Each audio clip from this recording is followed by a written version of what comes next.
Media ഗ്രാമം കഴിഞ്ഞ കുറച്ചു ദിവസങ്ങളായി വളരെ വ്യക്തമായി ചില കാര്യങ്ങൾ പറഞ്ഞുകൊണ്ടേയിരിക്കുകയാണ്. അതിലേറ്റവും പ്രധാനപ്പെട്ടതായിരുന്നു തിരുവനന്തപുരം നഗരസഭ അല്ലെങ്കിൽ കോർപ്പറേഷൻ ആര് ഭരിക്കും എന്നുള്ളത്.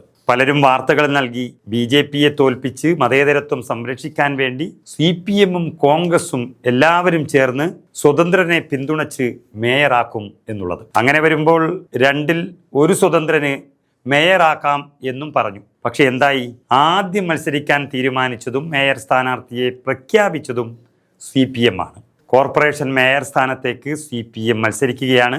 RP ശിവജി LDFിന്റെ മേയർ സ്ഥാനാർത്ഥിയാകും. ഇന്നലെ ചേർന്ന അവരുടെ ജില്ലാ സെക്രട്ടേറിയറ്റ് യോഗത്തിലാണ് ഇങ്ങനെയൊരു തീരുമാനം വന്നത്. ഭൂരിപക്ഷമില്ലാത്തതിനാൽ CPM ജയിക്കാൻ സാധ്യതയില്ലെങ്കിലും മത്സരമില്ലാതെ കടന്നുകൂടണ്ട എന്ന വിലയിരുത്തലിലാണ് പാർട്ടി തീരുമാനമെടുത്തത്. പുന്നൈക്കാമുകൾ വാർഡിൽ നിന്നും കൗൺസിലറാണ് RP ശിവജി. അതുകൊണ്ട് തന്നെ UDFും മേയർ സ്ഥാനത്തേക്ക് മത്സരിക്കാനാണ് തീരുമാനം. അത് സ്വാഭാവികം. സ്ഥാനാർത്ഥിയെ 24-ന് തീരുമാനിക്കും എന്നും അറിയുന്നുണ്ട്. അല്ലാതെ വേറെ വഴിയില്ല.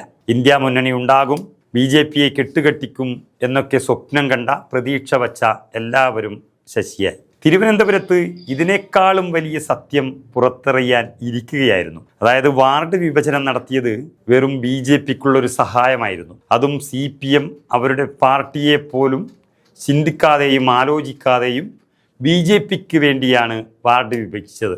അതിൻ്റെ വിശദാംശങ്ങൾ നമുക്കൊരു ദിവസം വളരെ ഡീറ്റെയിൽ ആയിട്ട് പറയാം. BJPയുടെ സ്വാധീന മേഖലയായ കഴക്കൂട്ടത്ത് ആകെയുള്ള 22 വാർഡുകൾ 26ഉം 28ഉം ആയി മാറി. അപ്പോൾ UDF ഭൂരിപക്ഷ പ്രദേശങ്ങളായ തീരദേശ മേഖല, അതുപോലെ ഭീമാപ്പള്ളി, വിഴിഞ്ഞം തുടങ്ങിയ ഇടങ്ങളിൽ 2 വാർഡുകളെല്ലാം ചേർത്ത് വച്ച് ഒരു വാർഡാക്കി മാറ്റുകയായിരുന്നു. കഴക്കൂട്ടത്ത് വെറും 3000ഉം 3500ഉം ഒക്കെ വോട്ടർമാരുള്ള വാർഡുകളാകുമ്പോൾ UDF കേന്ദ്രങ്ങളിൽ 11,000ഉം 14,000ഉം 16,000ഉം ഒക്കെയാണ് വോട്ടർമാർ ഉള്ളത്. അപ്പോൾ UDFനെ തോൽപ്പിക്കാൻ CPMും BJPയും ചേർന്ന് വാർഡുണ്ടാക്കിയപ്പോൾ എങ്ങനെ അതിൽ CPMന് മത്സരം നടത്താൻ ആകും?